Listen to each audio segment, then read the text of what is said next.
फिर अब आज के क्यूज़ पर आते हैं। और अप फ्रंट हम ट्रेड सेटअप बाद में डिस्कस करेंगे, लेकिन अप फ्रंट पहले बता देते हैं कि जुलाई सीरीज़ का आगाज़ कैसे हो रहा है और जुलाई सीरीज़ रहती कैसी है। मेरे ख्याल से पूरे 12 महीनों में सबसे शानदार सीरीज़ जो रहती है वो जुलाई की होती है। ये मैं आपको पिछले कई सालों का डेटा दिखा रहा हूँ। 2016 से स्टार्ट किया हमने, 16, 17, 18, 19, 20 में सिर्फ एक 19 था। हाँ, 19 में हम बड़ा गिरे थे, -5.7%। कोई ना कोई कारण रहा होगा उसमें, वो आई थिंक इलेक्शन के तुरंत बाद वाला टाइम था, तो वहाँ हो सकता है कि थोड़ा उस वजह से एक प्रॉफिट बुकिंग आई होगी, क्योंकि वो सेकंड टाइम जब मोदी जी चुनकर आए थे उसके बाद एक बड़ी रैली हुई थी, उसकी प्रॉफिट बुकिंग रही होगी।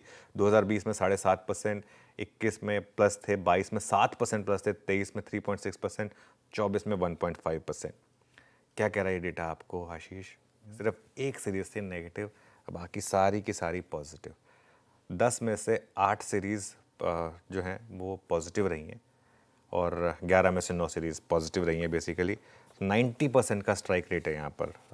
और पिछले 5 साल जुलाई सीरीज़ पॉजिटिव रही है। होपफुली छठा हो जाएगा, ये एक उम्मीद रहेगी। और निफ्टी में वैसे भी तेज़ी बरकरार है। लगातार अब 4 सीरीज़ हो गए हैं जिसमें हमने बैक टू बैक गेंस देखे हैं, मार्च, अप्रैल, मई और जून। मार्च में ऑब्वियसली सबसे ज़्यादा तेज़ी थी क्योंकि मार्च में सबसे ज़्यादा शॉर्ट थे, 4.6%। अप्रैल में 2.7% का फॉलो थ्रू मिला, मई में 2.4% का, और जून में अब 2.9% के करीब की रैली हुई। अब आइए रोल ओवर्स पर। 3 महीने के औसत के मुकाबले 78% का जो औसत था उसके मुकाबले हम 80% रोल ओवर के साथ शुरू कर रहे हैं। बस एक बात है, ये सीरीज़ जो है वो थोड़ी सी हैवी शुरू हो रही है। जो पिछले कुछ सीरीज़ रही हैं उसके मुकाबले मई में ओपन इंटरेस्ट था 1.15 करोड़ शेयर्स का, जून में मई में, जून में 1.26 करोड़ का था, और जुलाई में करीब करीब 1.48 करोड़ शेयर्स का ओपन इंटरेस्ट था। और अगर सीरीज़ की शुरुआत में आप एफआईआई के लॉन्ग एक्सपोजर देखें, वो भी अब हम ऑलमोस्ट मई के लेवल पर आए। जून में तो खैर नो ब्रेनर था क्योंकि 20% लॉन्ग पर तो नॉर्मली हमेशा रैली आती है। मई में 41% था, और इस बार हम सीरीज़ की जो शुरुआत कर रहे हैं वो करीब करीब 38% लॉन्ग पोजीशन के साथ शुरुआत कर रहे हैं। अब आते हैं इस सीरीज़ में बड़े क्यूज़ क्या हैं। मेरे ख्याल से जो सबसे पहला क्यू हमें मिलेगा, और आज आई थिंक कुछ देर में हॉर्मास डिटेल में डिस्कस करेंगे, और ये फ्रैंकली ना जिस दिन ये पॉज हटा था, जिस दिन पॉज लगा था उस दिन क्लियर हो गया था। थोड़ा सा दिखाइएगा ट्रम्प साहब की फुटेज।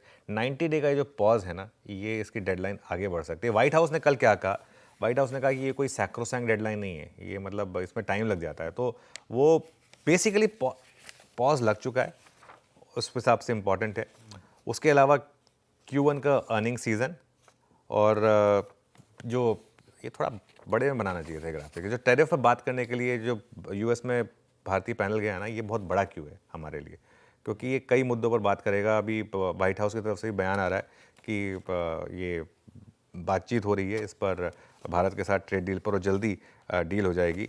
कई मुद्दों पर बात होगी, मार्केट एक्सेस है, डिजिटल कॉमर्स है, कस्टम, ऐसे कई मुद्दे हैं जिन पर बात होगी। और 2025 खत्म होने से पहले दोनों देश चाहते हैं कि एक बायलैटरल ट्रेड एग्रीमेंट हो जाए। तो ये कुल मिलाकर कुछ बड़े यहाँ पर ट्रिगर होंगे। ओके